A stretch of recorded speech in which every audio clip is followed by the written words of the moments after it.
Baik, selamat pagi anak-anak. Jadi kita bertemu kembali dalam pembelajaran agama Hindu. Perkenalkan, nama Bapak Inyoman Sutarjana. Nah, untuk selanjutnya kita akan belajar materi yoga. Nah, yang pertama adalah pengertian yoga. Yoga berasal dari bahasa Sanskerta, yaitu dari akar kata yuds, yang artinya menghubungkan atau menyatukan. Menghubungkan Atman, sang diri, dengan Parama Atman atau Tuhan. Nah, yoga ini dapat menyeimbangkan 3 lapisan badan kita atau Trisarira, yang terdiri dari Stula Sarira, tubuh, kemudian Sukma Sarira, pikiran, dan Ananta Karana Sarira atau Atman atau jiwa. Jadi, yoga ini adalah upaya manusia dalam menghubungkan atau menyatukan diri dengan Tuhan. Nah, ada banyak jenis-jenis yoga yang bisa dilakukan ya. Yang pertama ada karma yoga, yaitu yoga yang dilakukan dengan pengabdian atau pelayanan. Jadi segala aktivitas atau karma hasilnya diserahkan kepada Tuhan. Kemudian ada yang namanya Raja Yoga. Yoga yang dilakukan dengan melakukan pengendalian diri, meliputi melakukan tapa, brata, yoga, dan samadhi. Nah, ada juga Bhakti Yoga. Ini Bhakti Yoga yang secara umum dilakukan oleh kita ya.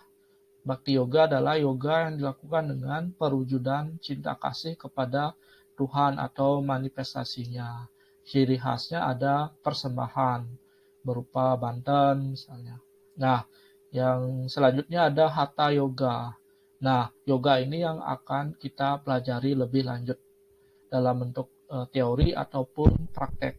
Jadi Hatha Yoga ini adalah yoga yang menggabungkan 3 hal, yaitu asana, yaitu sikap badan, kemudian pranayama, mengatur napas, dan meditasi, pemusatan pikiran.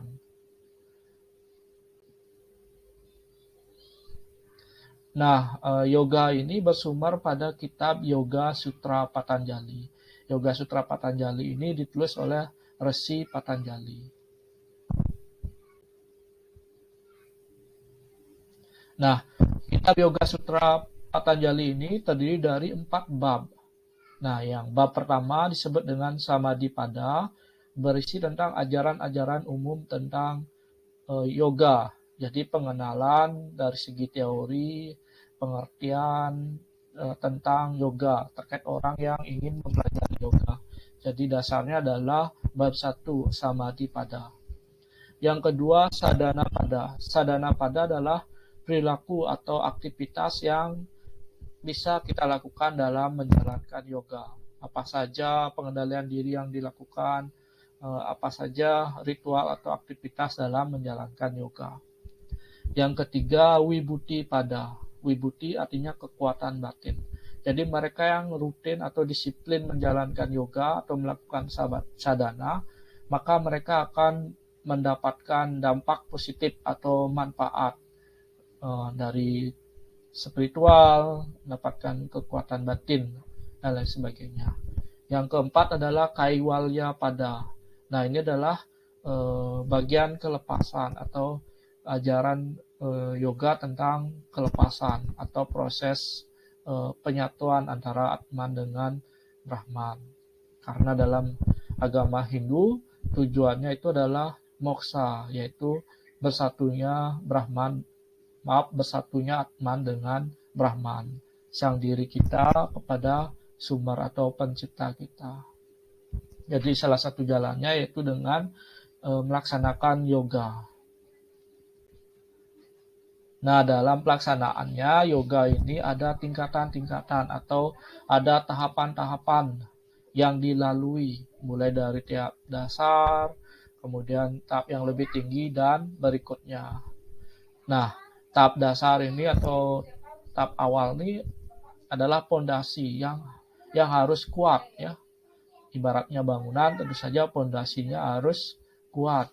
Nah, apa saja tahapan-tahapan dalam Astanga Yoga itu Ya, meliputi yama, niyama, asana, pranayama.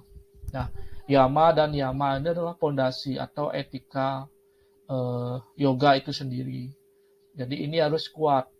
Nah, yoga itu tidak hanya tentang meditasi, duduk memusatkan pikiran, tapi juga tentang bagaimana kita mengendalikan diri, mengendalikan perilaku kita terhadap orang lain.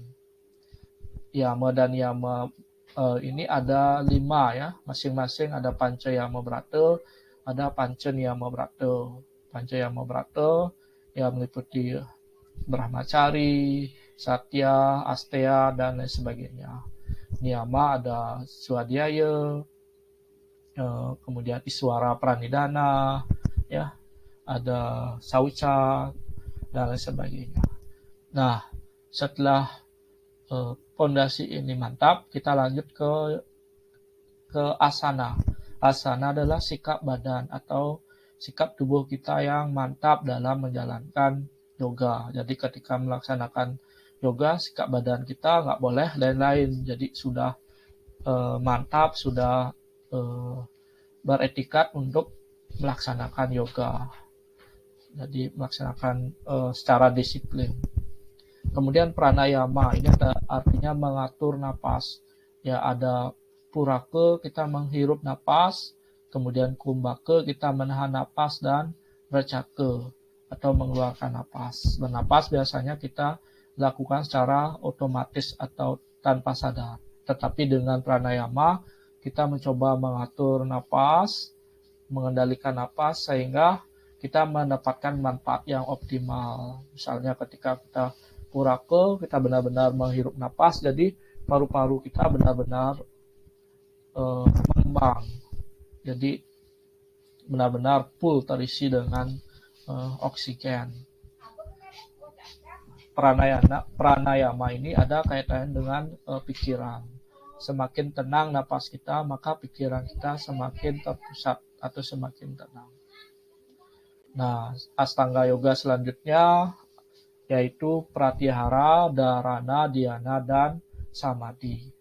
Pratyahara ini adalah upaya penarikan indria kita dari objek-objek perangsangnya ya. Jadi kita mengenal ada panca budindriya ataupun panca karmendriya. Jadi panca indria kita tidak boleh terganggu dengan objek-objeknya. Misalnya telinga tidak mendengar suara-suara di sekitar. Kita menarik indera kita ke dalam. Mata, hidung, dan lain sebagainya. Jadi pemusatannya ke dalam.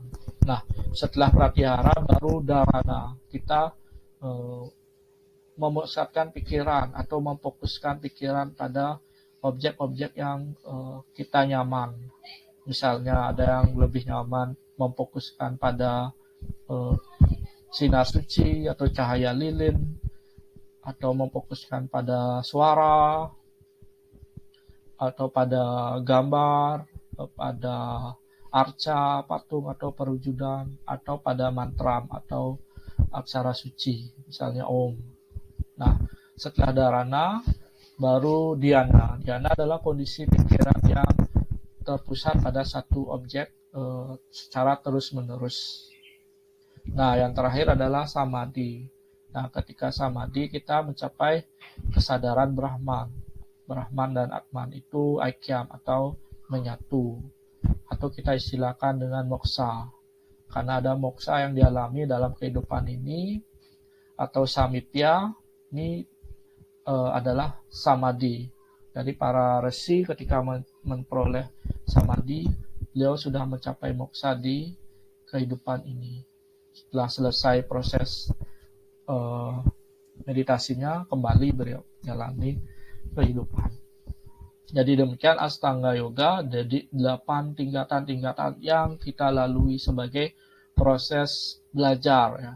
Kita gagal, kita coba lagi untuk tingkat yang lebih tinggi.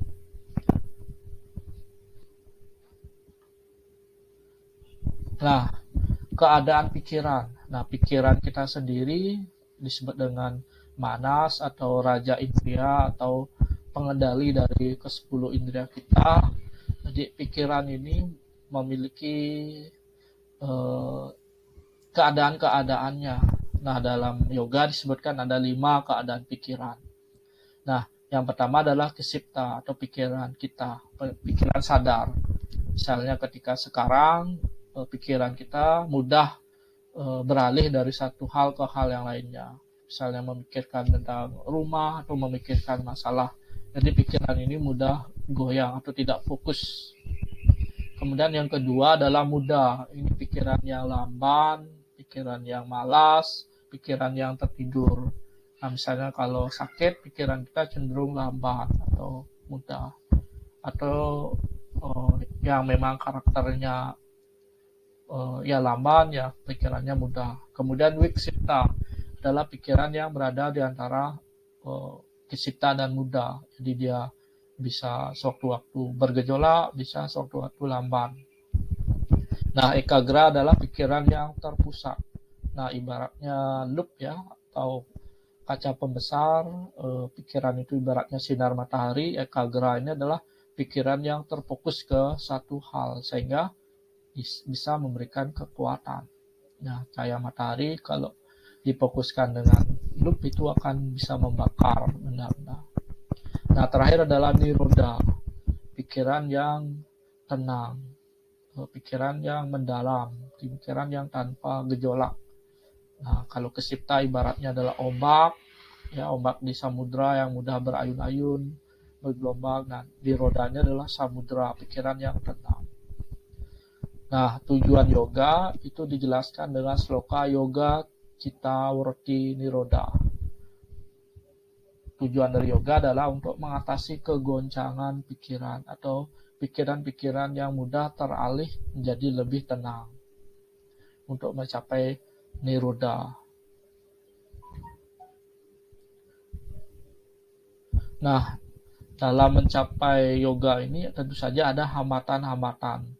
Nah, hambatan ini namanya panca klesa. Jadi 5 hambatan dari Atman ini untuk mencapai moksa, atau tubuh ini untuk menyadari kesejatiannya, menyadari sifat Tuhan yang ada di raga. Itu adalah badan wadak, badan fisik kita. Jadi raga ini dikatakan juga sebagai hambatan dari Atman.